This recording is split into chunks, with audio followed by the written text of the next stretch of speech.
What is up, wrestling fans? Welcome to the Pay-Per-Viewpoint post-show of WWE Money in the Bank 2023. This episode of the Smark Out Moment Smack Talk podcast is, of course, brought to you by me, Tony Mango, and Callum Wiggins. Hello there. And we got a couple people in the chat already filling in here. I see Peter's here. I see Marco's here. Everybody else who is filing in, be sure to leave your thoughts there. If you are listening to this after the fact, of course, leave your thoughts in the comments below on YouTube. And I see Brandon's popping up in the chat too. Of course, if you are on YouTube in any capacity, hit the like button, hit the subscribe button, ring that little notification bell, especially if you didn't know that we were going live. That is the best way to get those little email alerts all set up. Make sure you are also clicking on that little thanks button. If you're not able to do the super chats or something, definitely keep those super chats in mind if you want me to really pay attention to the chat on something, because that'll pop up, separately and kind of really call my attention to it. And of course, there's the little join button that's out there. Same thing as Patreon, Darkcast, Pick a Poison tier, all those different options that are there. Redbubble and TeePublic for the merchandise. Getting that stuff out of the way before we get into the pay-per-view stuff. I see we got Jeb and Guy123 in the chat as well. Thanks for joining us, everybody. Chat it up as we're going along here. Let's see what some of these impressions are so far. Was it me, or did Corey Graves sound more British? Yo, hi, evening. This pay-per-view was pretty good. Had some bad booking decisions. Generally speaking, Callum, how you feeling about Money in the Bank? That's pretty good. I think that this was it was weird. I don't dislike what we saw, but I honestly feel like a lot of it is kind of better just because the crowd was really hot. And if you take that away, that the matches themselves fundamentally weren't all that great. Like, there's none of these matches, for instance, tops anything that we saw at Forbidden Door, except for if you start going like, okay, well, the best moment of tonight tops the worst moment of Forbidden Door. But like, almost every single match of Forbidden Door was better than everything that was on this card.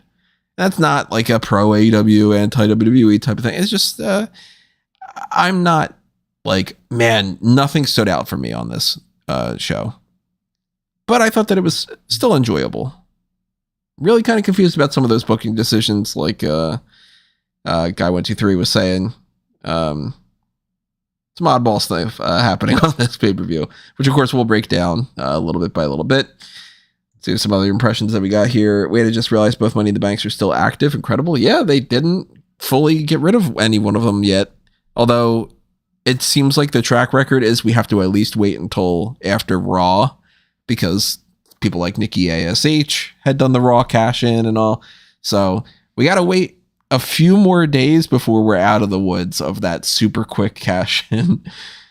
Let's see. Jeb says a few of the matches ended rather suddenly, but overall it was a fun time. Yeah, I think that's pretty much the same sort of impression. So let's start breaking down what happened here. And of course, the kickoff had absolutely nothing going on for it, so there's nothing to talk about there. The men's Money in the Bank ladder match started this off. I kind of assume it's because they wanted to start off hot, and I think that was the right call in a lot of ways. This match was one of the most fun of the night. Got some good responses from people like Butch coming out first. Huge support for LA Knight, which they were calling the People's Choice. They're out there. I like that they all started off ganging up on Logan Paul. I like little elements like Butch using a cricket bat just to, play into some little tropes and stuff like that. One of the biggest highlights of this is something that could have very easily gone wrong, but they thankfully were just able to avoid it.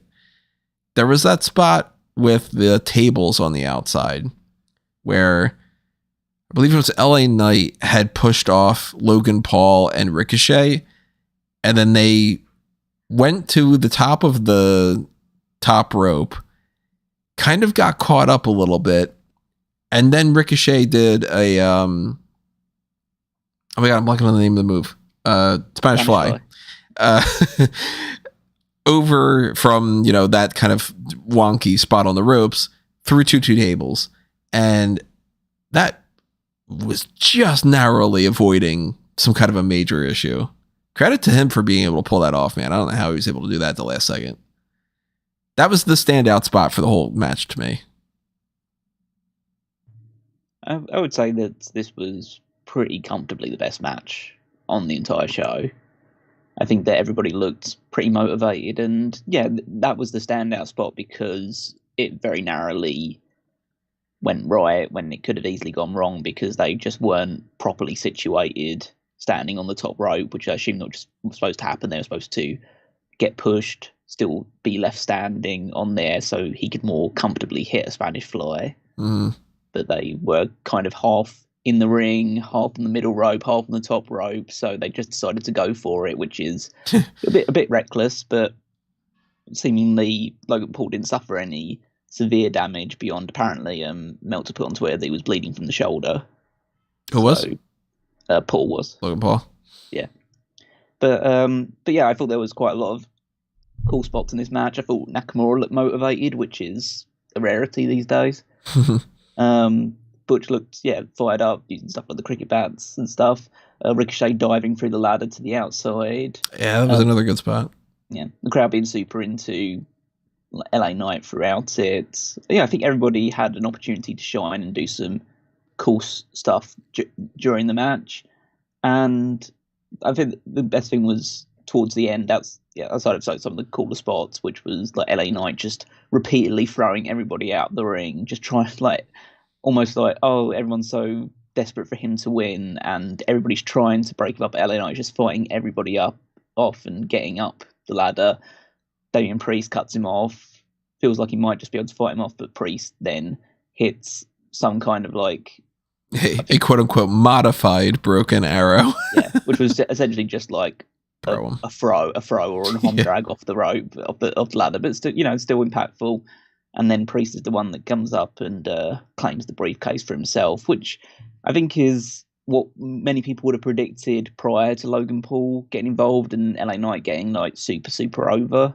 I think probably most people would have anticipated Damian Priest being the victor.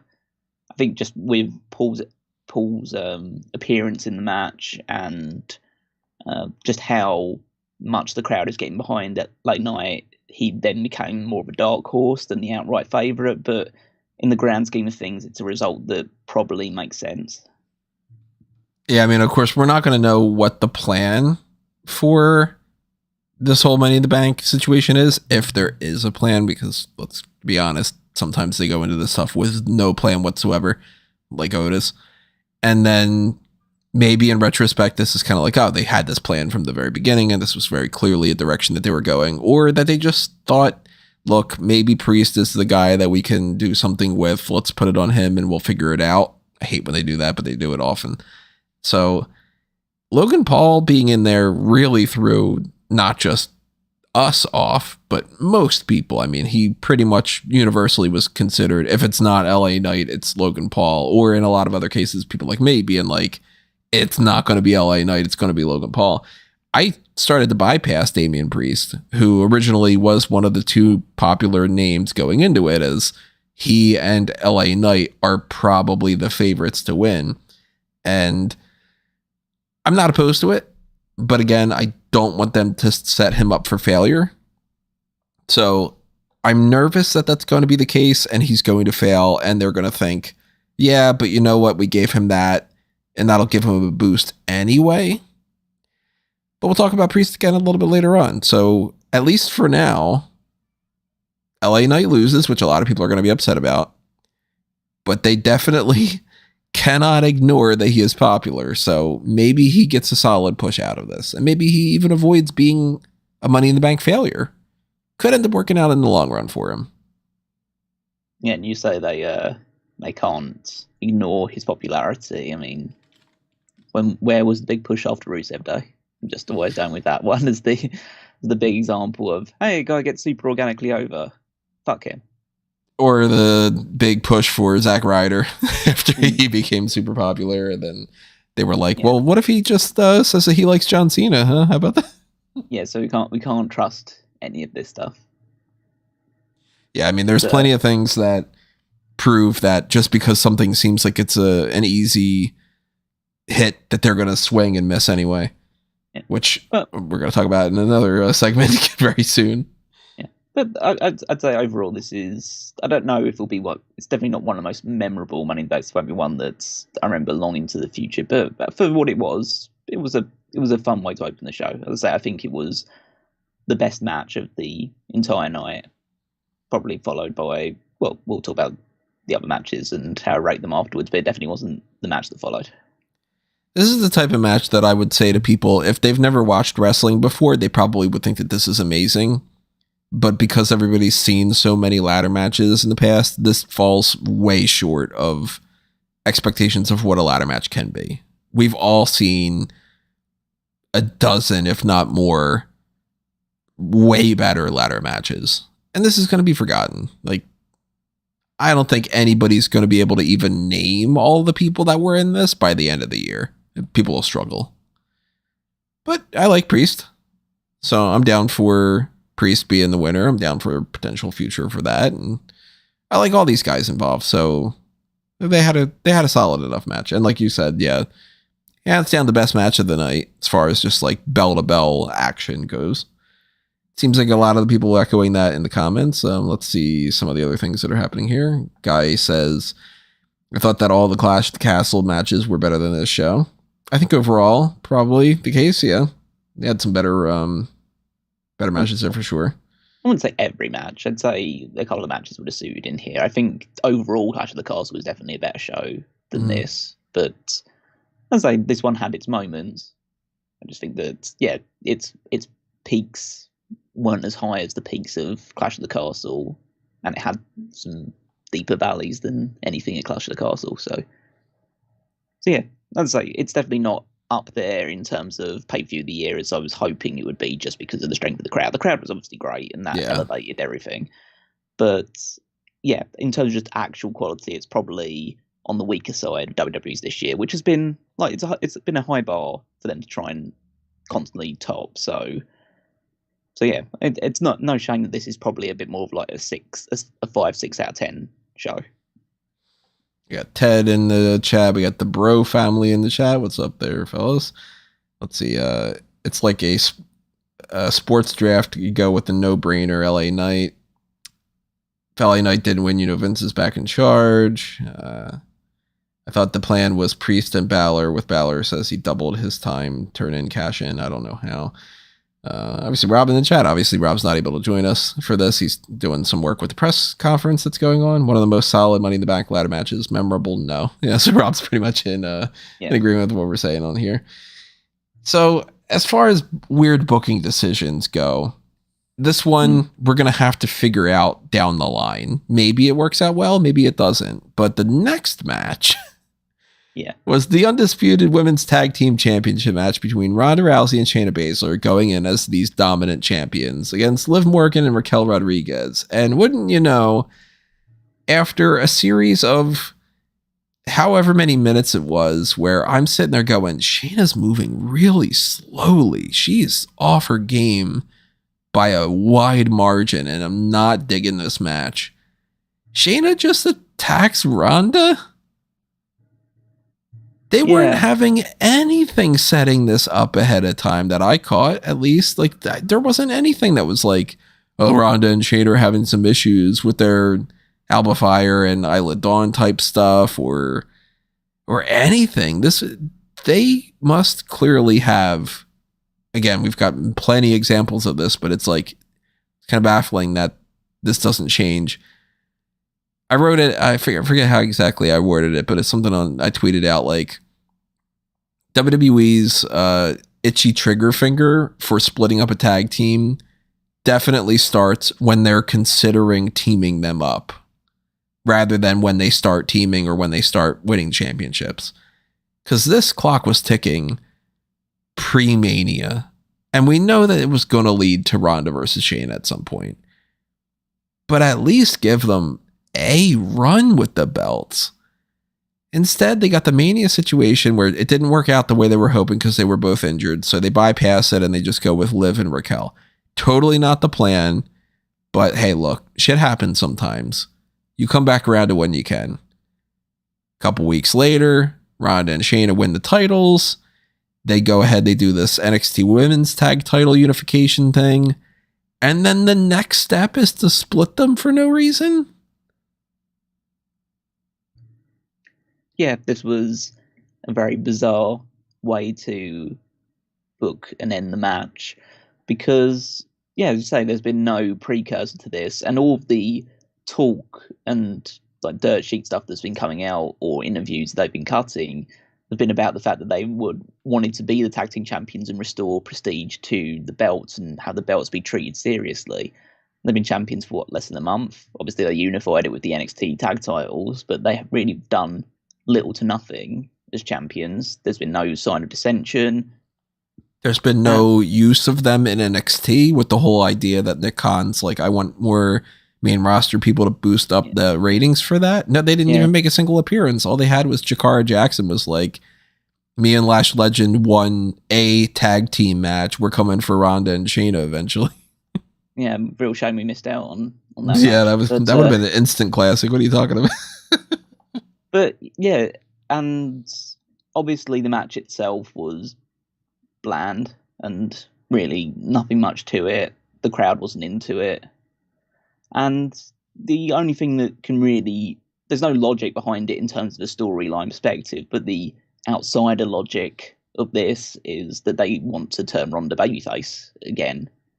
And they want Ronda to feel special again because, as demonstrated by the fact that there was really very little reaction to her coming out or her in the match altogether, like she is just a woman on the roster now.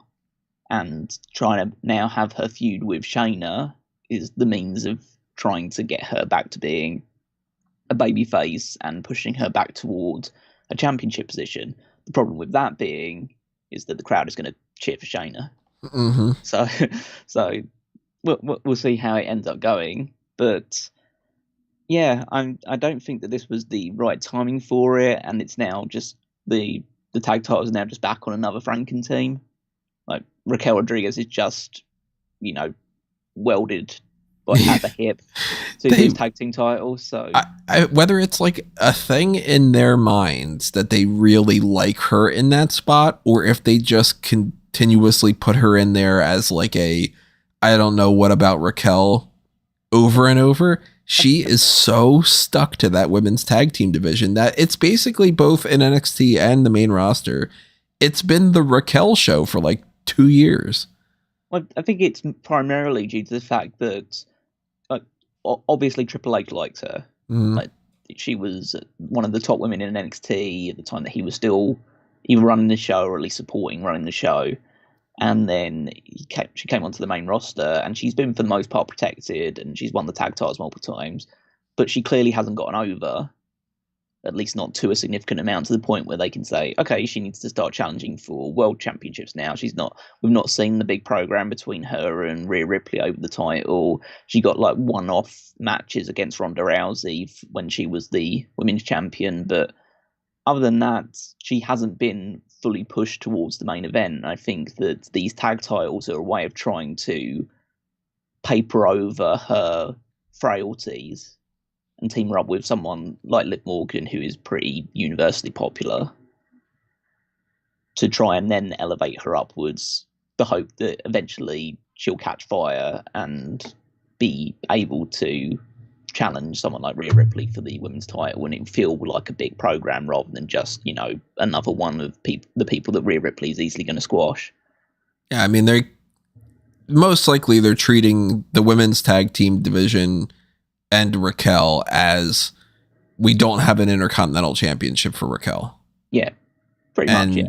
The bad part to it is like, but you're not giving her, like, there's a big difference between you give somebody a mid-card title and you work their way towards the main event by doing something like, say, how Shawn Michaels won the Intercontinental title, and he was a big focal point, and he's got the second main event of WrestleMania 10, and, working his way towards the main event by fighting people that are top-notch talent in big, interesting feuds, or, somebody like Stone Cold Steve Austin winning the Intercontinental title and feuding with The Rock over it, and then feuding with Owen Hart and all these. Like, you work your way to that spot.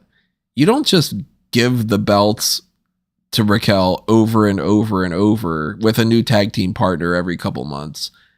Have her lose it in a couple weeks, have her wait a couple more weeks, win it back in a really shittily is a word I'm just going to say. What the hell, why not? This division's garbage. It's been garbage from the very start. It's been garbage since before the belts even were existing because Vince was just like, I don't know, fucking how about these belts? There you go. I'm Santa Claus. And they're not actually building her. So it doesn't matter if she's a 19-time women's tag team champion. It means fuck all to the casual person. The same people that aren't going to care about whatever this like all-star making performance is. It's going to happen with Natalya, you know? They keep like advertising that she's going to get a title shot. That's not good matter. Like, yeah, again, like, why she get the title shot? The last time she fought for the title, she got absolutely decimated in less than in like 2 minutes. Right. Like, oh, she's going to last 2.5 minutes this time? Of course, it just trusts the fact that, like, nobody, their hope is that nobody who watches WWE remembers that happened. Yeah. That's the short-term memory loss that they're always banking on. Now, I agree with some of the things in the chat right now. I disagree with Rob's idea. I don't think that we're going to get a fight pit match at SummerSlam because they don't seem to bring that fight pit out as much as they probably could. But I do agree with his other opinion. I think that there's a chance that maybe it's not necessarily that they want to do Ronda Shayna to build Ronda as the babyface going forward. Maybe Ronda just doesn't want to do this anymore. And she's like, can we just do the Shayna match at SummerSlam and then I can just go away? There's a good chance that that's the case. Perhaps, yeah. And you know what? It's hard to predict at this point because this was so out of nowhere, so... Given the option between the two, to be perfectly honest, I know that Ronda is at least somewhat of a draw when it comes to ratings. And I know that there's something you can milk out of the whole, like, if anybody beats Ronda, they look a little bit tougher and all. She's put such little like emotion and care. I wouldn't want to say care necessarily, but she does kind of give off an impression that she doesn't give a shit about it a lot of the time. So maybe not necessarily care, but I get the sense, and I've got the sense from a long time ago, even prior to when she left the first time, that she just thought this would be different and she doesn't like it as much. And when she goes out there and she phones in a performance and she just doesn't have what it takes to get over as a babyface the way that they thought that she would, and she's not all that interesting as a heel, and the matches she has aren't even any better than what we've seen before, and the people that are left for her to fight with, do I really want to see babyface Ronda anymore against anybody that's left? Do I really want to see heel Ronda against anybody that's left? There's no one that is interesting enough. I'd rather Ronda be gone, especially if Shayna could beat her on the way out and just kind of salvage Shayna a little bit. I'm kind of fingers crossed that maybe we just get this done at SummerSlam and we don't see Ronda anymore. Yeah, that could just be the way out for her to just put her friend over and see if that can elevate her if she is planning on just getting out of the business altogether. But my gut is pointing me towards this being as a way of trying to elevate Ronda again.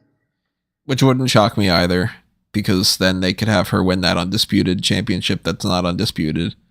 And then, maybe she's the one that beats Asuka or something. But Jeb brings up a good point.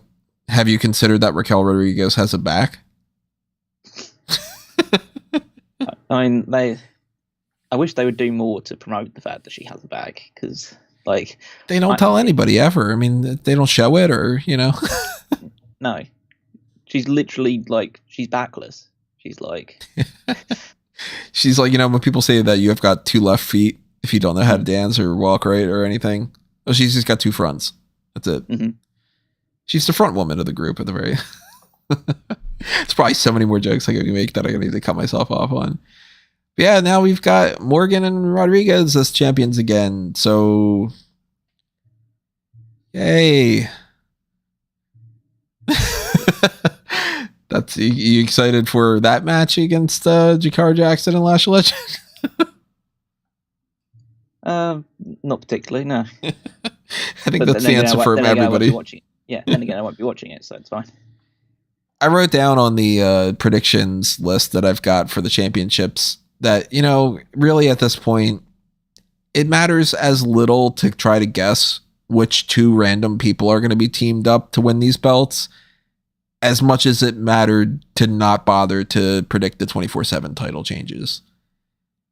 Because it's just time after time, they do not give a shit about the women's tag team division. And, when we saw them put the belts on Ronda and Shayna, the main positive that we were saying was, well, maybe they'll give a shit about it now because it's on Rousey. And they very quickly went, nope. So, yeah, I don't even know what teams we have anymore because one of them got broken up again seemingly later on tonight. So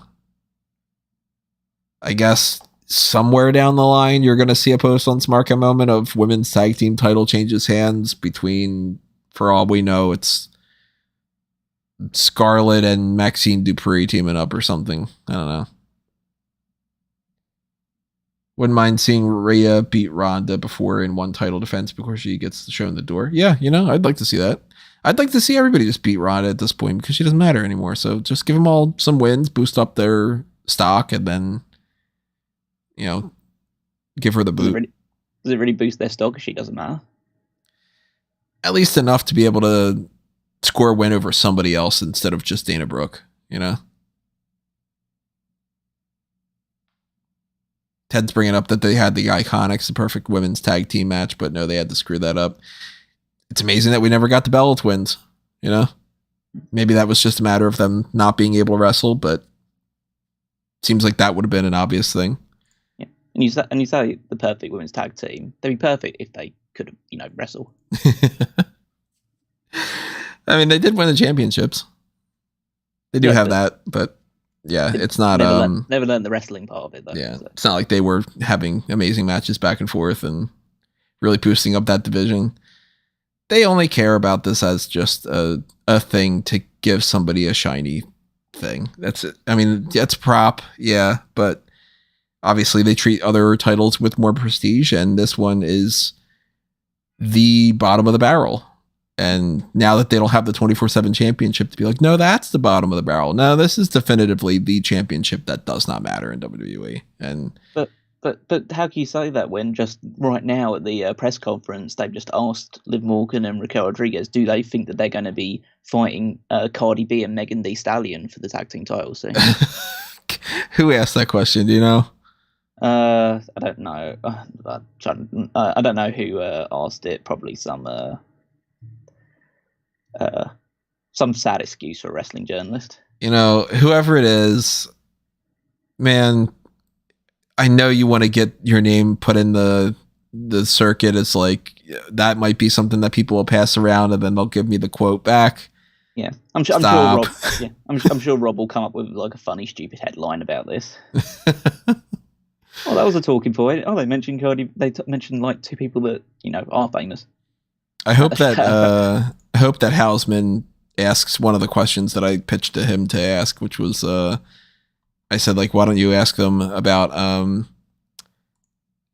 one of the things with the Cena thing, which we'll talk about, and the other thing being when everyone was looking up stupendous in the dictionary, did they forget what undisputed means? Hope he asks something like that. Peter's thinking Sonya and Chelsea beat them and lose to Katana and I keep blanking on their names. Kaden Carter and Katana Chance. It's KC and KC, but I want to say Katana and Kaden, and then I want to say, which is right, but then I always want to correct myself and say Katana and Casey. I hate the KC situation with the whole Katana Chance thing. Yeah, Sonya and Chelsea, maybe they do plan on having them win the championships just because they like the Chelsea gimmick that's going on. But then again, if Sonya and Chelsea win, they're not going to care about building that anyway. So it's just going to be passing around the hot potato, and it is what it is, I guess. I don't know. But the Intercontinental Championship stays put. Gunther retains it for Matt Riddle. And honestly, a match that I feel underwhelmed about. This didn't come close to where I thought it was going to be. Yeah, it was just a Raw match on this Pretty show. Much. Which is like, it's fine. Like any Gunther match is better than most like just standard singles matches, but they just told the story of this one of Riddle's ankle being damaged, and so he worked over the ankle. I mean, there was the fun spot of him just like chopping the ankle, which was just like a nice way of getting towards the end. And then Gunther adds another one to his never-ending series of ways of finishing a match by doing a heel hook and forcing Riddle to tap out to that. So it was pretty one-sided, pretty like dominant showing by Gunther. And yeah, I think it's just pretty clear that Riddle is now quite far down the pecking order. And they had been building this match for a while, so they decided to deliver it. But it's very clear that he's not the guy that's going to be challenging for the title. And one of the things we speculated in the predictions, no sign of Randy Orton on this show. So no sign of Orton and no sign of another person later on. But after we got the finish, which I like that a lot, that he has another way to finish those matches now, because the more that you do that, then the more that his matches become interesting, because you're like, well, he doesn't have to hit the power bomb to finish. He can win with a really brutal chop. He can win with a submission now. He can win with a lot of things. So that's better for Gunther. All the more reason why Gunther was my first pick on the fantasy league, where I was just like, they're not gonna screw up Gunther, I don't think. But we didn't get Orton. Instead, we got Drew McIntyre coming back. He hits a Glasgow Kiss and a Claymore. So it seems like we're gonna just get Drew McIntyre versus Gunther at SummerSlam for the Intercontinental Championship, which I'm sure will be a really good match. Yeah, it'll be nice to see them go one-on-one after how great the triple threat match was at WrestleMania. So again, it feels like they wouldn't make the title change this close to him breaking the record. And I do feel like it was a little bit on the nose of how heavily Michael Cole on commentary was saying, like, the rumors about Drew McIntyre's demise have been greatly exaggerated, or something along those lines. Just like, okay, as far as we know, he still hasn't signed a new contract yet, so he could still be leaving. But, you know, they're going to use him if that's the case. Well, they made a point today to mention Roman beating Daniel Bryan and Edge. Cole's voice cracked a couple times. I've read a couple Cole quotes here and there throughout my my coverage. I'm gonna have to try to pay attention to which one of those to bring up. But yeah, the McIntyre and Gunther thing, I mean, we've seen them work well together in the past, so that's a good thing. Nothing bad going on there. I don't know if we're gonna get like a follow-up with Orton, maybe on Raw, or maybe that's just preemptive and he's not coming back anytime soon, or what. But I'm glad that he didn't interfere in this match. Gunther winning is totally fine. He just wins the match because he's Gunther. He's a bigger guy, and he is gonna practically be the longest reigning Intercontinental Champion soon. So I like how this played out, I should say. Guy123 suggesting that Bobby should challenge Gunther. They're on separate brands right now, but of course that doesn't really matter. So maybe, I mean, they're not doing shit with Bobby Lashley. That's for sure. He's done, like 3 appearances since the draft. So I don't know if he's injured or if he is in that, like, creative has nothing for you, so please don't show up because we don't want to call attention to why we have nothing for you kind of stalling pattern or not. But maybe Bobby might end up being around SummerSlam. Maybe he's the champion and we get the champion versus champion thing, like the US champion versus Intercontinental or something. That could be fun. Yeah, obviously we wouldn't be talking about that too much because of what happened on SmackDown. That's obviously not part of this show, but yeah, it seems more like it's going to be Sheamus versus Austin Theory at SummerSlam. Yeah, we need to get this title off of Austin Theory. You know, if they're not going to do anything with them, yeah, just, whether it's Sheamus or Butch or anybody at this point, just, you know, Theory holding the championship and doing nothing with it doesn't really help Theory. Doesn't help the championship either. There's all quite a lot of discourse about like his just how his run is going, and that match with Rich Holland in particular on the SmackDown, and it's just, yeah, he's pretty washed at this point. I'd say he's not dead and buried, especially a guy of his age, but yeah, they aren't doing him any favors at all. I'm agreeing with Brandon about the I think LA Knight should be the guy that beats Theory, but again, we'll find out that. As long as someone beats him, that's the main. That's the important thing.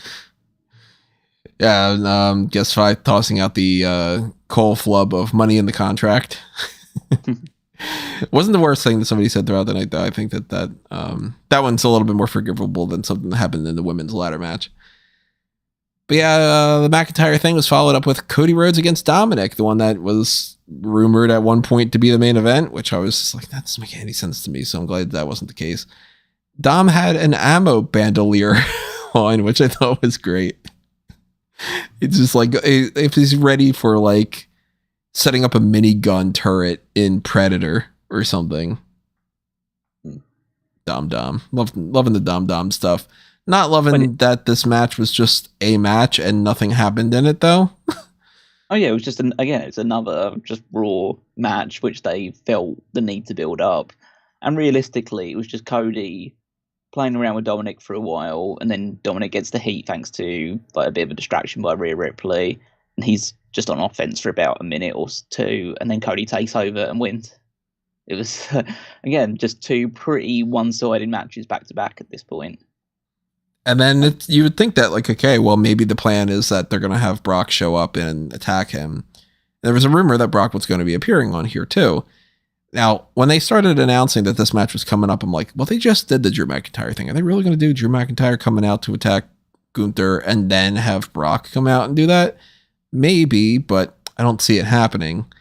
And then, of course, when the match ends, Cody just wins. And I'm thinking, well, maybe they do still have Brock do that. But now they cut away to a commercial, whatever, and then instead, John Cena comes out. Now, wrapping up the Cody thing, I'm going to repeat something I said before that we're all kind of in agreement with. You can't convince me that this is better than Cody being champion right now. Yeah. Not really much to add to that. It's just, and it does nothing for the Brock thing.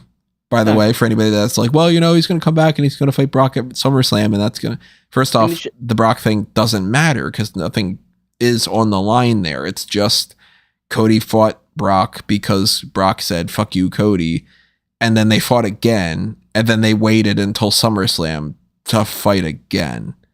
It's just them doing 3 matches for the sake of it. There's nothing at all on the line for that. So you could rule that out already, but you could also rule out there is nothing that this Dominik side tour, detour thing has any effect on Brock Lesnar's story whatsoever. It's not like that gives him the confidence to fight Brock in a different way, or that like Dominik has any ties to Brock or anything. So they pretty much just went, well, fuck, we want to do the Brock and Cody thing at SummerSlam, but we've got 2 months. What do we do? I don't know. Fucking, how about we transfer some of that heat to Dominik? Well, yeah, this was about giving Cody a win and having him appear on this show and giving him a win. Yeah, and keeping him out of Money in the Bank. Oh yeah, absolutely. So yeah, that was the only goal, and if that's the case, then this succeeded. But it wasn't particularly entertaining beyond just the crowd being able to sing along to Cody's theme. Yeah. And I just go like, I don't know, maybe that would have been better if maybe you would have just had him feud with somebody else instead. I mean, there's plenty of other alternative routes you could have taken for this. I mean, they should hopefully at least put to bed the idea of Dominik challenging Seth Rollins for the World Championship at SummerSlam. Because I know you can't really rule out anything because they don't book by wins and losses, but to have him go into this match and get dominated in the manner that he was, don't think you can really go from that to then fighting Seth for the title. I would hope not, at least. But then again, they might be like, no, it's exactly why he should, because everybody will be mad that he's getting a title shot because he doesn't deserve it. And, they might do that kind of nonsense. But then the Cena thing happens. Now, Cena comes out, big surprise. Of course, he was not advertised for here. We never really see him anymore, so cool. That's a shock. Everybody goes crazy.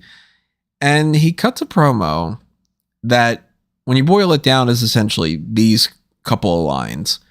It's great to be here. You guys are a loud crowd, which is cool. By the way, the people in the back Boo. Yeah. We don't like those people that make the decisions. And those decision makers, you need to convince them that WrestleMania would be great in London. And Grayson Waller interrupts to say, London blows, England's stupid. How about we have WrestleMania Australia and you can be on the Grayson Waller effect? And that leads to an attitude adjustment. So I didn't think about it in this direction, but Rob pointed it out in our little group chat. And I feel like, that's probably the case. WWE probably said, people are going to be criticizing AEW having All In and that being a much bigger show than the Money in the Bank is. So let's convince them that we're going to give them Mania. And then that way, if anybody criticizes and says, well, WWE hasn't had a major pay-per-view here in 20 years. They just had this little rinky-dink Money in the Bank thing, and AEW's got this All In at Wembley. It's crazy that we can give them this false hope where the pro WWE against the, pro AEW fans that feel like they need to make a decision, like they need to fight each other all the time, that they can go, yeah, but you see that they're going to give them Mania. What if we get Mania in WrestleMania 41 or whatever? I don't feel like they're planning on doing that necessarily. I think that it probably was just to sort of offset All In a little bit, which is, look, business strategies are one thing when can you commend a business strategy while condemning the morality behind it? Absolutely. I think this is probably a strategy that will help out in the long run for them, but it's like, yeah, it's kind of shitty. You know what I mean? Well, it's just, as I've seen a number of people so eloquently put it on Twitter, Wembley's got them shook. So, yeah, they are probably pissed and a bit I'd say intimidated, but a bit perturbed about how well All In is sold at Wembley. And I think that they are legitimately testing the waters of a WrestleMania in London. Oh, I'm sure that's at least part of the discussion is let's see what the reaction is, because then we can use that for negotiating tactics of because they've been saying for months now, years, let's be honest, but they've been saying for at least these past few months, they've been a little bit more transparent about it of yo, it's fucking great when we get these people that pay us to go to these pay-per-views. And we get a lot more for Mania. So we're going to try to get that for everybody. And let's get the highest paying. That's definitely a negotiating tactic that they've got in mind. Because if they end up paying enough money, I'm sure that they will do WrestleMania in Wembley. But I don't think that that's on their radar as being that's going to happen after Philly. You know what I mean? Actually, did they announce the Mania 42? Or 41? I don't know. I don't think that they did announce that, but we know 40, of course, is in Philly. They might have said that 41 was in potentially going to be Michigan or Detroit or in something. I don't remember exactly for sure. The point being, All In's got them shook. Yeah. I think that they're firmly thinking about doing a Wembley show for WrestleMania. And that is purely down to the fact that they'll want to pack more people into Wembley Stadium than AEW did, and that could be potentially the only motivation for it, beyond obviously the fact that they would get a really raucous crowd and they would get a huge gate for it. So there's all the obvious financial and prestige benefits about it, with the added bonus the fact that they'll sell more tickets than AEW did, and so that's the little kicker that they can put, the little cherry on top. So I think it's highly likely that in the next, obviously not next WrestleMania or even maybe the WrestleMania after that, but yeah, within the next 5 years, WrestleMania will probably be at Wembley Stadium. And then they can, if All In ends up breaking any kind of records, it could be well, you had that for 2 years or something, but then the real wrestling company comes in and does that. It's just, this took a long time. They ate up a lot of time on this card to do this. Yeah, I mean, you just think about the last two matches, both when the three matches prior to this all went sub 10 minutes. And then you have Grayson Waller and John Cena, which I imagine was realistically probably like 10, 15 minutes, but it felt like 20 plus. Because it was just talking and Cena just saying a load of kind of pretty just empty rah-rah stuff. And yeah, I wouldn't be surprised if the other people were told, hey, we managed to get Cena for this, your time's getting cut because he needs to cut a big promo. So yeah, that wouldn't surprise me. I mean, the crowd loved Cena being there, and the crowd was super into that. They're probably more into that than they would have been either Gunther and Matt Riddle or Cody Rhodes and Dominik Mysterio anyway. But yeah, the most interesting thing was the potential shout out for WrestleMania in London, and then the rest of it was just a load of filler. And I hope it doesn't lead to John Cena, Grayson Waller at SummerSlam. I don't think that's going to be the case. But it's good to see that Waller was able to take an attitude adjustment, so he might be cleared to compete now. That's good. Daniel in the chat says they haven't announced a location for Mania 41 yet. So, yeah, maybe it was just like we're thinking about these kind of, Indianapolis or whatever the hell it was. I don't know. Guy 123 saying none of the pay-per-views WWE has put on this year have been that good or memorable. We've had memorable moments. And the first night of WrestleMania, it's pretty damn good. But Adam's in the chat too. What's up, Adam? So as far as memorable and good goes, I don't think it applies necessarily to the women's Money in the Bank ladder match. This was sloppy, and there were some moments in here like Bayley apparently is representing Judgment Day. That was an announcement that happened. Everything that happened in this match that is like quote unquote noteworthy thing, I feel is mostly people that are like giving kind of participation bonus points to it. Like, there's a moment where like Becky barely picks up Zoey and tosses her into a ladder, and they're all like, oh my God. And it's like, no, she basically hit it with the force of like me sitting on a couch. That's not impressive. And Trish was trying to do some moves, but I wrote down like, Trish, you're not Ricochet. Don't try to be. It's not working out. Io hits her moonsault. She does it in every single one of these matches. But honestly, I think Pete Dunne's was a little bit more impressive from earlier in the night, which is like, that's taking away Io's one big thing for those spots. Apparently, Trish was supposed to have done a Stratus faction on the ladder to Bayley. To me, it looked like Bayley just sort of decided to look to the left and fall. I wasn't a fan of this overall. I thought that was a botched call by Michael Cole, saying that I think Bayley was supposed to always push Trish away from doing the Stratus faction, and Cole called it as if she had hit the Stratus faction on the ladder when Bayley clearly didn't land on the ladder at all. But I thought this match started off sloppy and got really good by the end of it. It did get better, yeah. And Brandon even echoing the same in the chat, yeah.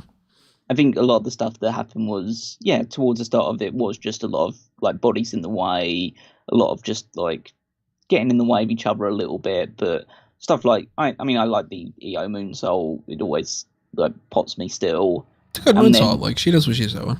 Yeah, and then you had stuff like Trish taking the manhandle slam off of the announce table onto a ladder, and a few like decent shots there, like Zelina Vega hitting the sunset flip bomb onto Zoey Stark onto a ladder. That was like, easily the best part of the match. Yeah, that was a really good spot. As far as the main thing following it up with the handcuffs was the other major moment. Oh, that was in ladder matches where you think that like pretty much everything's been done. This is probably the most creative finish to a ladder match we've seen in a long time. Because just like you have two people on the ladder, you've already introduced the handcuffs like several minutes beforehand and tied it up to Becky Lynch. Becky Lynch first uses the other side of the handcuffs to fish hook Bayley, and try and grab her down the ladder, which was like a pretty gnarly looking spot. It's like it had the same sort of effect to me as that thing they did like a few years ago of like Randy Orton put a nail through Jeff Hardy's ear. The screwdriver, right? Oh yeah, screwdriver, whatever it was. I think that was more brutal than this one, but I liked it because it was like, they hooked the one side of the handcuffs to Becky and they can't get the other one, and I was wondering where that was going to come into play. I thought maybe like maybe Becky would end up getting hooked to the ladder or something. And then, didn't anticipate that Io would be the one that would hook her to Bayley through the ladder. I like that. Like, again, they precursored it by having Bayley knock Io off the ladder when she was climbing up. So essentially, Bayley got her shot in on Io as part of this whole damage control civil war before the Bloodline civil war later on. And so she essentially getting her own back by tying Becky and Bayley up together, just climbing over the top of Bayley. And I think the most interesting thing was the ladder wasn't positioned in the right way. I was thinking, oh my God, how are they going to get the face-on shot of Io holding the Money in the Bank ladder match? The ladder's going the other way. So Io, the pro, sits on the ladder, so she's still facing the hard cam, because obviously you have to do that because WWE doesn't know how to do camera work. You can't just cut to another angle, right? Yeah, no, so you just have to make sure that it's facing the hard cam, and she takes the briefcase down, and she wins the Money in the Bank. So yeah, a match that started off pretty ropey and sloppy in spots ended up turning to be pretty good. Again, I'd probably say my third favourite match of the night, maybe even my second one. Well, let's make sure that we give it proper credit. She didn't just win the Money in the Bank; she won the Money in the Bank, and also, if you want to drink some Bud Light.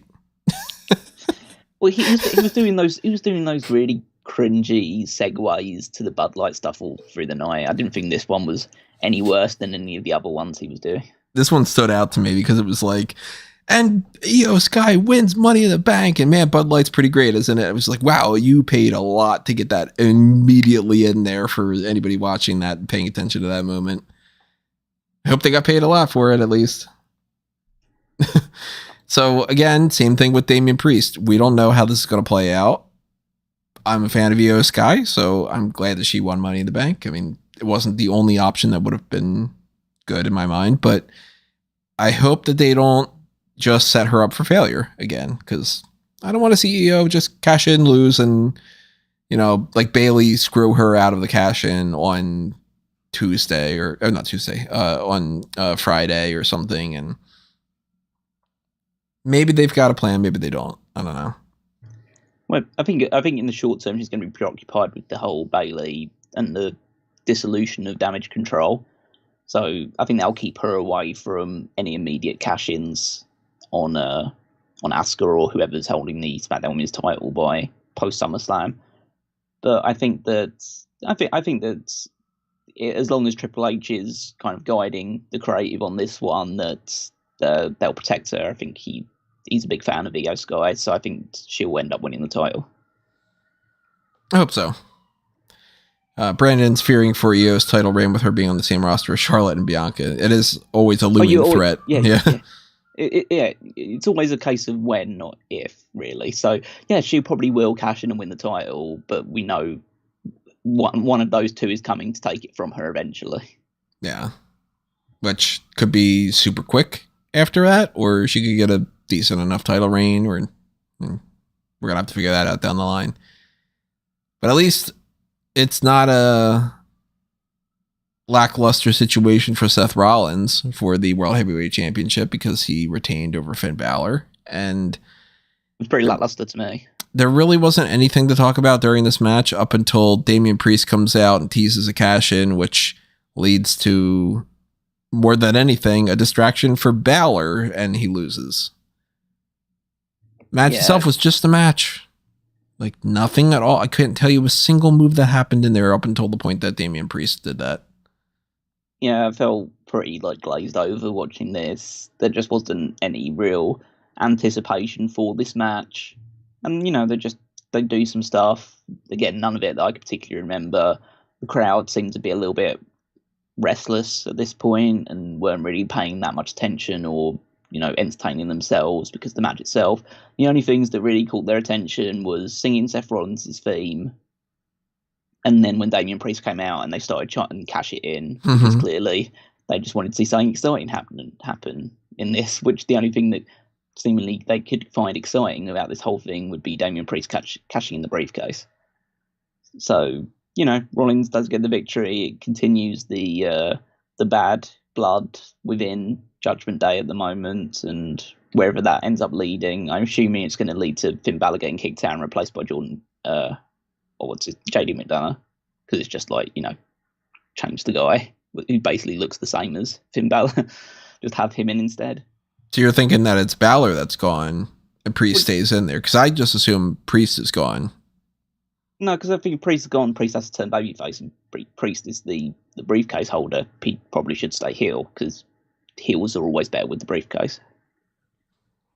So I think Priest just becomes the leader of the Judgment Day. You kick Balor out. Balor becomes a babyface again. Which would be like, for a lot of people, including myself, like, yay. Because I don't really want to see that story play out super long to begin with. But I guess 5 tossing out the whole Jordan Devlin thing too. Brandon suggesting, well, then who does Seth defend against at SummerSlam? Right now, I have no idea, because they do not seem to have anybody lined up. No, not particularly. I'm trying to think, like, yeah, I'm trying to see, like, because when Cena came out, I thought it would be Cena versus Rollins. I didn't think that. I thought, if he's not out here for that, obviously he ended up just being like a big rah-rah speech for WrestleMania in London. But I thought he was going to come out and the crowd was going to start trying one more match and say, I'm still chasing that 17th world title. So whoever wins the world title match later on tonight, watch out, because I'm coming after you at SummerSlam. I could see them maybe just kind of repeating the Logan Paul thing to get him on the card. Potentially. Just have him cut a promo on Monday Night Raw saying, like, I should have won Money in the Bank or whatever, but, I got my eyes tied on the ear. Like, just to bypass that. I think just based on what happened in this, I think they're going to do Logan Ricochet SummerSlam. See, I don't think that they're going to bother. I think that they just knew that they would be able to do some fun stuff in the match, and then Ricochet's not going to get a spot at SummerSlam. Well, I think if they want to have Logan Paul win a match at SummerSlam, because if they, I mean, that might be the case. True, I didn't think about that way. Because I doubt if he faces, I mean, he very much could, but I don't think that if he faces Seth, then he's going to beat Seth. No, I don't think so. But yeah, there's no standout one at the moment, which is why Dominik Mysterio is still very much an option, despite being decimated against Cody. But at the moment, there is no clear, definitive challenger for him. And it still could be the type of thing that they plan on having a failure and work that into there. Like, Seth could get beaten up by somebody. Maybe it's just like he gets attacked by Finn or something. And maybe Priest tries to cash in and Finn inadvertently screws him over. Then we get like Seth versus Finn versus Damian in a triple threat. Could be the case. I don't know. They might not even have a plan, for all we know. Or they might have another person that they plan on bringing in just for a guest spot, like that they've been doing a lot lately, where they're just like lead as a tag team champion for a little bit, or, so it's like, for all we know, they could be like, hey, the game plan is to do Carmelo Hayes against Seth Rollins and kind of have that going on. Or maybe they want to do one of the other free agents, like, actually, most of them are tied up in something right now. I don't think that they're going to put Zion Quinn on that. But we should at least get some kind of an indication on Raw. We might not. Let's see what happened after this. This was... Oh, I've just, again, seen another thing. Again, I'm not listening to the actual press conference itself, but I just saw someone tweet that said that Triple H basically said that WrestleMania in London is not going to happen. Apparently the quote that he put out there is, according to Sean Ross Sapp, Triple H says, "Thank you to John Cena for putting him in an unenviable position regarding WrestleMania in London. He says he wishes it was as easy as saying it'd be great to do. He says WWE is doing a lot more PLE shows off mainland USA." So basically just in going, hey, thanks for saying that, John. We're doing a lot of shows up there, and it's difficult to do, so let's think about it. But yeah. So they book a segment specifically for that, for him to immediately have to go. But we don't mean it, guys. Yeah. We just want you to talk about it. And I saw another quote here that says Cody Rhodes was in part of the press conference as well, and he says that winning the World Heavyweight Championship would not be the way to finish the story. Fuck yeah. Okay, good. At least he acknowledges that. Good. I could even more now. Can he also be like, and by the way, it won't happen at me in London? 10 points for Cody for that. So we had Caleb Braxton interview Kevin Owens and Sami Zayn, who just said, yeah, we're excited about the main event. That was it. And Bloodline Civil War with the, on the top left, they've got like, where it'll be like, like women's tag titles or something as like a hashtag that they want people to use. They just had hashtag Civil War. And one of the things that Michael Cole said that I wrote down was, he was like, could we be in the final stages of the Civil War? And I was like, are you looking around the political landscape these days? I do not think that's the right phrasing you want to use. This is quite funny. It's like if Twitter was around in 1867. Hashtag Civil War. Yeah. Well, I mean, if Twitter was around now, because today it's basically going under. Side note for anybody who's wondering about that, seems like the reason why is because Elon doesn't want to pay his Google bill that expired on June 30th. Yeah. You give these people money and they run these companies into the ground. It's insane. But I'm just trying to imagine now Twitter back in the 1800s, like hashtag Civil War, like Gettysburg, LOL. You go back even further to like the Revolutionary War, and you got Paul Revere. Instead of him riding through on a horse saying the British are coming, he just tweets out, "Yo, British are here." Like OMG in theater, Lincoln shot. Yeah. Yeah, you know how like whenever there's like a trending name, like Denzel Washington will pop up and people will be like, oh man, I saw him trending and I was worried that he might have passed away. Like Abraham Lincoln pops up on there or something, and all these different trends from over the history books. Like everybody's going live on Periscope for different horrible things in history. It's a fun podcast we could do on the side. I don't know, but we had some chants here. Like, if you hate Roman, stand up. I thought that maybe they would take their shoes off, but no. Zach Gibson wasn't there. Of course they take their shoes off. And of course we get pretty much a standard match that we've been getting. I was waiting for the ref bump. The ref bump happens, and the only difference between this and every other Roman Reigns match that we've gotten is they had purposely made it a point to be like, hey, remember everybody, Roman hasn't been pinned or made to submit, which by the way, I hate when they say pinned or submitted. You've been made to submit. You've been made to tap out. But he hasn't had that happen since December 2019. So what happens in here? He takes a pinfall. Jey Uso gets a pin over him, which, yes, that is something that pushes the story forward. But only in the sense that it reverts back in a circle. And it's not ultimately going to matter, because it seems like we'll probably get Jey versus Roman for the title at SummerSlam. And look, Jey's not winning it. So this is just a reiteration of Jey versus Roman from before to remind you, no. I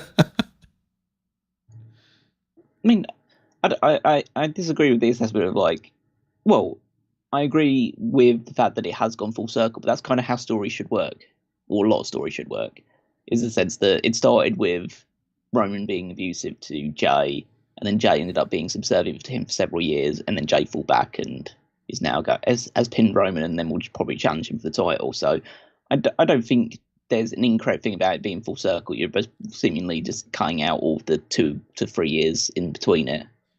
If that's the end, then I'm okay with it.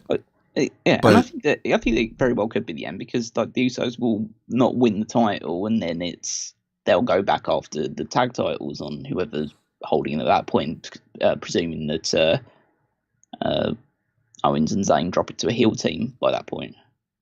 Well, I mean, the only way that I would be okay with that being the end of it is if Jey did win. which I don't want to happen necessarily, and I have zero faith will happen. So then to me, it's like, okay, well then the story comes full circle so that Jay can lose again so that you can be exactly where you were at the beginning. Then there's no story to tell. That's not to deviate too much into why did Palpatine come back just for them to quote unquote balance the Force again. But then when you don't plan out things, that's where you get, Last Jedi and all of them suck. So, which by the way, just to plug it, I think seemingly settled up on a name for the Star Wars part of the blueprint. I don't know 100% if I'm going to keep that, but I've been liking the name that I've got over. If you can see on like the Fanboys Anonymous, there's like a little blueprint project page dedicated now. Full Force, a Star Wars rewrite. Coming soon in some fashion. I don't know. So pay attention to the blueprint project over there on fanboysanonymous.com. Check out the Batman at Nighttime story that's over there as well. Just to, remind everybody of that stuff. But yeah, as I said, this match is template Roman Reigns matchup. It's 20 minutes of pretty flat, nothing happening, wrestling and talking. So much talking. Just so much. So much just talking, and you're the trouble chief, and what am I doing? Why is this fool punking me out, and like all this community theater bullshit. Heyman telling Roman, "Do you want your kids to take orders from him because that's what he wants?" Yeah. And then the hot tag happens, and the babyface makes a comeback, and then the match gets exciting for the final 12-15 minutes. Well, pretty much the ref bump happens, and then you have like a really exciting, emotive finish where they have Solo Sikoa dive off, go through an announce table. They take it, then they just beat the shit out of Roman with super kicks after Jey Uso, I think, low blows him off of a kick out. And they're just like super kick, super kick, super kick. Apparently, it's something that only the Young Bucks do, but that's like literally all of the Usos' offense is just super kick, super kick, super kick. And then hits the big splash, gets the pin. So it's a typical thing of you leave thinking, oh, that was a really good match because the final 10 minutes or so was just all action and a lot of fun stuff. But then the whole match went over 30 minutes. It's like, well, did you really have to have the first 20 minutes of that? Or couldn't you just moved along a little bit? I understand there's the template formula of how you approach things with Roman Reigns. It's just like so easy to predict that, there's no point getting invested in this match until the ref goes down. And then you can start paying attention properly. The rest of it, you might as well just sit there, because you could pretty much say every story beat that's going to happen at that point up until the ref goes down. Because after that, it's just, okay, there's a bit more of a free-for-all, and you might just want to sit up and pay attention. For the rest of it, you might as well just be on your phone, half watching. And you could still pretty much give an accurate reflection of what happened in the match. Yeah. Which, that's the case for too many things these days. And that's why you get situations like what we talk about on the hot tags where we're like, yeah, we skipped a portion of this. Because it's like, well, the ending is the only thing that matters. And half the time, the ending doesn't even matter. Yeah, I'd say it's just become too routine for Roman Reigns matches in particular. So, yeah, well, at least they got the result right. The Usos definitely should have got the victory, and they did pin Roman, and so it easily sets up Jey versus Roman at SummerSlam, which, should be a big match.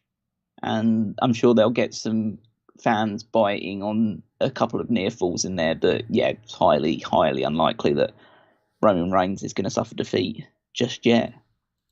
And then, then we go from there and see what the actual end game of this title reign is, because I imagine it's, you never know, because it should have ended at WrestleMania, but I'm at least getting the feeling that we're approaching the final phase now.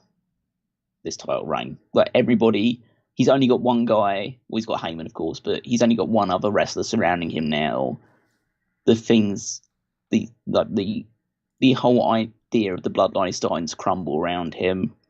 He's got less and less people to help him retain his title, so eventually some babyface has got to come and defeat him. I just don't know who that is yet, and seemingly it's not. Well, Cody says that the story doesn't end until he wins the WWE title, so there's still that hope, I guess. I think there's still a good possibility that Cody just goes back-to-back Royal Rumble and wins it next year. Might be. He's one of the 3 challengers, like we said before. It's Roman Cody, Roman Seth, or Roman Rock. Yeah, I'd say so. So I'd say any of them could win the Royal Rumble and challenge him for it. I think we're looking at WrestleMania this time that's going to be it.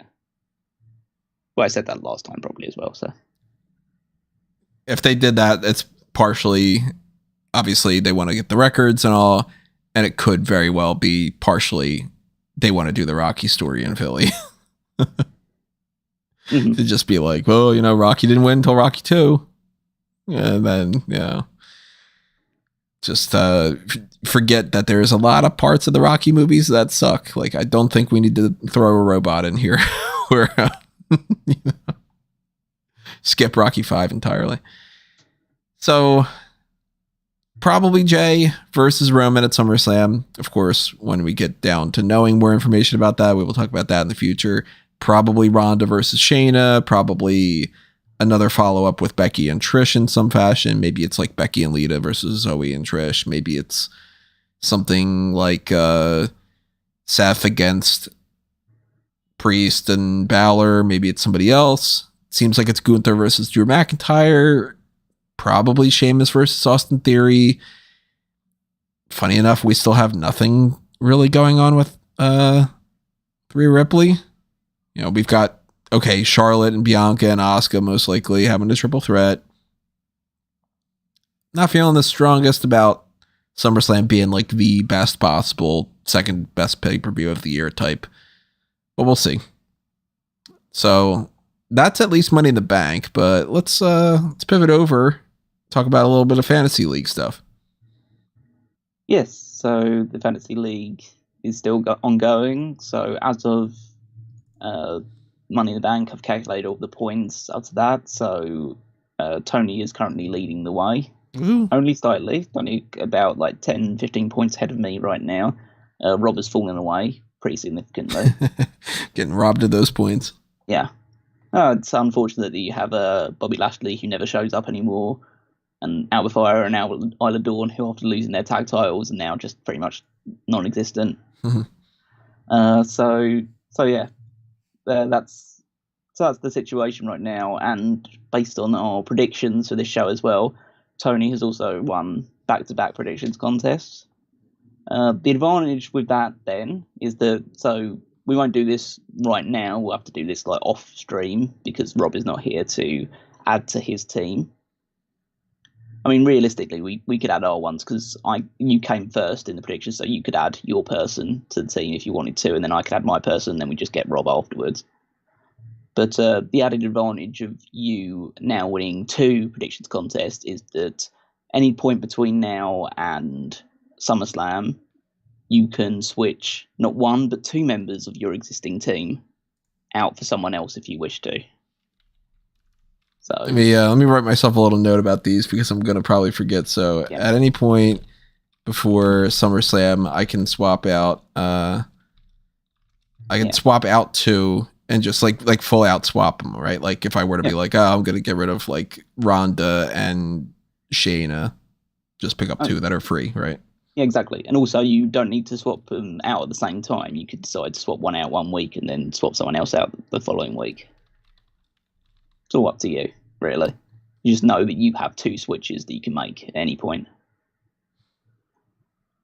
So, yeah, that'll be your advantage now from continuing to win the predictions contest, because me and Rob are still yet to score on that front. So we've had to keep the same teams we have so far, but we are in a position where we can add to them. So our current teams are 11 strong, but we're going to make it the Dirty Dozen, either right today or just following it. So, Tony, if you wish to now, and might as well, please name who you would like to add to your existing team. I gotta look up the roster. I don't remember who's got what. Yeah, you've checked the draft board over on the spreadsheet. I'm over on WWEFantasyLeague.com, which everybody else can hop on there and double check that too. Just trying to double check who is actually covered already. I don't think that any. No, okay. So Rob has Drew McIntyre, so I can't grab him. Yeah. Does anybody have Damian Priest? No one has Damian Priest now. Might be picking him up. Let me just double check again. So, okay, that person's taken 2. Just to be double checking. I mean, some of these are like, yeah, pretty obviously like somebody had Becky Lynch. Yeah, I mean it would have been shocking to me if that wouldn't have been the case. I think I probably, yeah, you know what? I'm gonna pick up Damian Priest. I think that's pretty smart to pick up one of the Money in the Bank. Send your Money in the Bank, I should say. So Money in the Bank winners will be going on to Tony's team, so I'll update all that stuff. Now, you better not fuck me over here and do one of those Money in the Bank runs where you lose 15,000 matches in a row. And just because, like, well, I'm the next choice, so because I came second in the predictions contest. So why not just go with the other side of that equation and pick up Io Sky? Not a bad choice again. Yeah, I think just both have a chance of doing it. Obviously, they won't get any points because we picked them after the Money in the Bank. So so they won't get the points for winning the Money in the Bank briefcase. But who knows? They both could be world champions at some point in the next year. So that'd be plenty of points to pick up at that stage as well. So yeah, we'll reconvene with Rob at a later date to pick up his new additions to the team as well. And we can probably talk about that at the even next thing that we record or next episode of the Hot Tags, just so you're all aware of what's happened. And if Tony makes any trades between now and then we'll mention that as well. But that's the situation with the Fantasy League right now. So Tony is getting all the advantages of the pay-per-views right now, and he's currently leading the way, but there's still very much a long way to go with SummerSlam, the next stop on the road. I think I might actually swap one of the people already. I think just to add to that quickly, because Rob is allowed to make his trade or add his person before you get to make your trade. Never mind. So, yeah, your person that you want to trade in, Rob won't want to pick beforehand. So, yeah, we'll give him a chance to do that because he might be wanting to pick that person up. I don't know. Yeah. I can see that there's 6 people, pretty much almost everybody that's not one of my protected picks, that I'm like, yeah, you can kind of fuck off on my team. Oh yeah. I mean, I'm feeling a lot about certain people on my team that would be keen to drop off. Like this Dragon League just hasn't worked out for me at all. I thought, okay, like surely he'd have won something by now. But yeah, I thought that you were going to steal away that Heritage Cup win and all, but yeah, and I got like. The person who's scored the highest most points for my team has been Kevin Owens so far at 39, but Rey Mysterio has 4. It's like, wow, thanks, Rey. He has barely been there since the LWO formed, which is insane. I mean, his team is being completely carried by Seth Rollins at this point, which is fair enough, really. And Tiffany Stratton's doing pretty well as well. Yeah, Rob's got some people with negative points. Yeah, Bobby Lashley scored him a grand total of -4. Yeah, just hasn't been showing up. So yeah, I think Lashley's only scored positive points on the first week of the Fantasy League starting, and then he's been gone from TV ever since. Mine's just been split up between like the likes of Cody Rhodes, Rhea Ripley, Sami Zayn, Raquel Rodriguez are all getting a decent number of points. So mine's a bit more spread out. Rob's is just literally just 1 or 2 guys doing good stuff, and then the rest of them are really not performing at all. And and your side of things, it's you've got some decent consistency with about like 5 of your people are doing pretty well.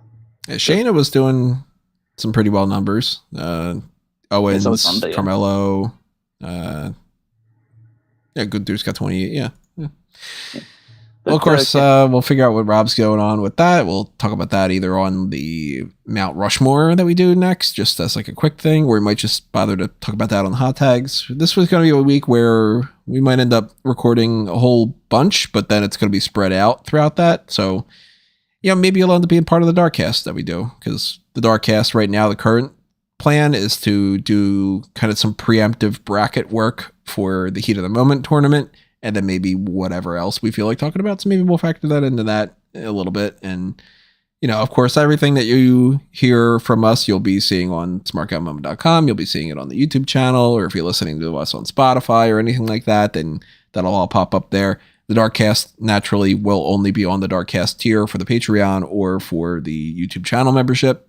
So if you're like out of the loop for where that happens, if you don't get those alerts, by the way, for anybody that wants to know what happens on the Darkcast when they get posts, like, oh, the Darkcast is themed around this time, I think I have it set up correctly where you should be getting those notifications. But if you don't on YouTube, or you don't get them even just by following smarkoutmoment.com, then maybe I'll start tweeting them out or something. If you want to know, let me know, and then I'll figure out some kind of solution. But that's Money in the Bank. That's Fantasy League.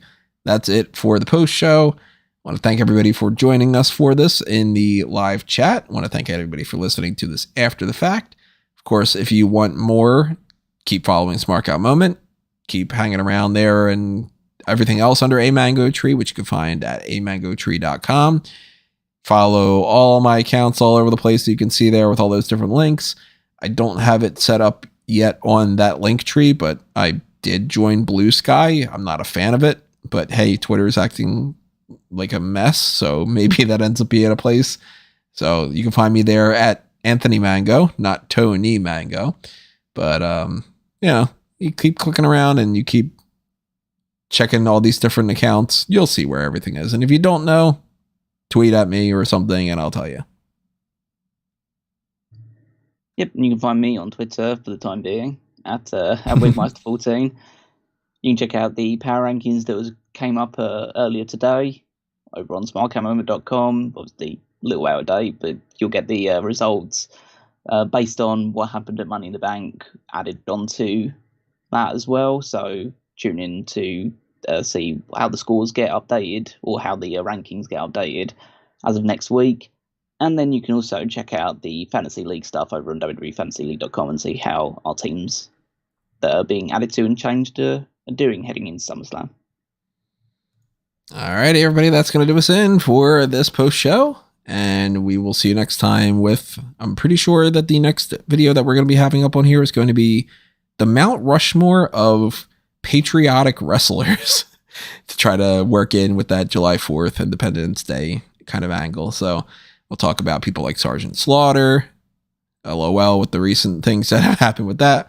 We'll talk about people like Hulk Hogan, LOL with the recent things that happened with him, and so on and so forth. So that'll be an interesting conversation. And then we'll come around with some Heat of the Moment tournament stuff. We'll talk about some Top Rope list stuff about our favorite wrestlers of all time. And who knows what else we might end up doing at the last minute. I don't know, but that's the whole point. Stay tuned and you'll find out.